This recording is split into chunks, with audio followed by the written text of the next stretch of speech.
ಹಣದ ಮಹತ್ವ ಏನಿದೆ ಹೇಳ್ರಿ? ನಿಜವಾಗಿ ಯೋಚನೆ ಮಾಡಿ ನೋಡಿದ್ರೆ ಹಣದ ಮಹತ್ವ ಏನಿದೆ? ಬಹಳ ಹಣ ಇದೆ ಅಂತ ಇಟ್ಕೊಡ್ರಿ, ಏನ್ ಮಾಡ್ತೀರಿ ಹಣದಿಂದ? ಏನ್ ಮಾಡ್ತೀರಿ? ಎಷ್ಟು ಬನಾರಸಿ ಸೀರೆ ಉಡ್ತೀರಿ ನೀವು, ಎಷ್ಟು ಸಿಲ್ಕ್ ಸೀರೆ ಉಡ್ತೀರಿ? ಹಣದ ನಿಜವಾದ ಮಹತ್ವ ಏನ್ ಗೊತ್ತಾ? ಇನ್ನೊಬ್ರಿಗೆ ಸಹಾಯ ಮಾಡೋದು. ಇಲ್ಲಾಂದ್ರೆ ಈ ನಿಜವಾದ ಹಣದ ಉಪಯೋಗ ಏನಿದೆ? ಎಷ್ಟು ಅಂತ ಮನೆ ಕಟ್ತೀರಾ? ಯಾರಿಗಂತ ಇಡ್ತೀರಾ? ಏನು ಬಹಳ ದುಡ್ಡು ಇಟ್ಬಿಟ್ರೆ ಮಕ್ಳು ಕೆಟ್ಟ ಹೋಗಿಬಿಡ್ತಾರೆ ಅಂತ ನಾನು ಅನ್ನೋದು. ಅದಕ್ಕೆ ಈಗ ನೋಡ್ರಿ, ಬಹಳ ಆಸ್ತಿ ಮಾಡಿದ್ರೆ ಮಕ್ಳು ಕೆಲಸನೇ ಮಾಡೋದಿಲ್ಲ.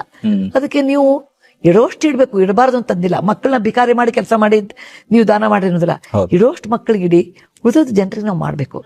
ಹಾಗಂದ ತಕ್ಷಣ ಬರೀ ದುಡ್ಡಿನಿಂದನೇ ಸಹಾಯ ಮಾಡ್ಬೇಕು, ಅದು ಫಿಲಾಂಥ್ರಫಿ ಅಂತ ನಾವು ಒಪ್ಪೋದಿಲ್ಲ.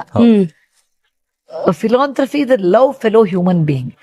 ಯಾರೋ ಕಷ್ಟದಲ್ಲಿದ್ದಾರೆ, ಎಷ್ಟೋ ಸಾರಿ ಸಾಂತ್ವನದ ಮಾತುಗಳನ್ನ ನೀವ್ ಏನ್ ಹೇಳ್ತಿರಲ್ಲ, ಅದೆಷ್ಟು ಸಹಕಾರಿಯಾಗ್ತದೆ ಜೀವನದಲ್ಲಿ. ಅದಕ್ಕೆ ಸಾಂತ್ವನದ ಮಾತು ನೀವು ಒಂದು ಫಿಲಾಂಥ್ರಫಿ, ದುಡ್ಡಿಂದ ಕೊಡೋದು ಒಂದು ಫಿಲಾಂಥ್ರಫಿ, ಕಾಳು ಕಡಿ ಕೊಡೋದು ಒಂದು ಫಿಲಾಂಥ್ರಫಿ, ಊಟ ಬಡಿಸೋದು ಫಿಲಾಂಥ್ರಫಿ, ಮತ್ತು ಮತ್ತೊಬ್ಬರ ಪ್ರೀತಿಯಿಂದ ನೋಡೋದು ಫಿಲಾಂಥ್ರಫಿ.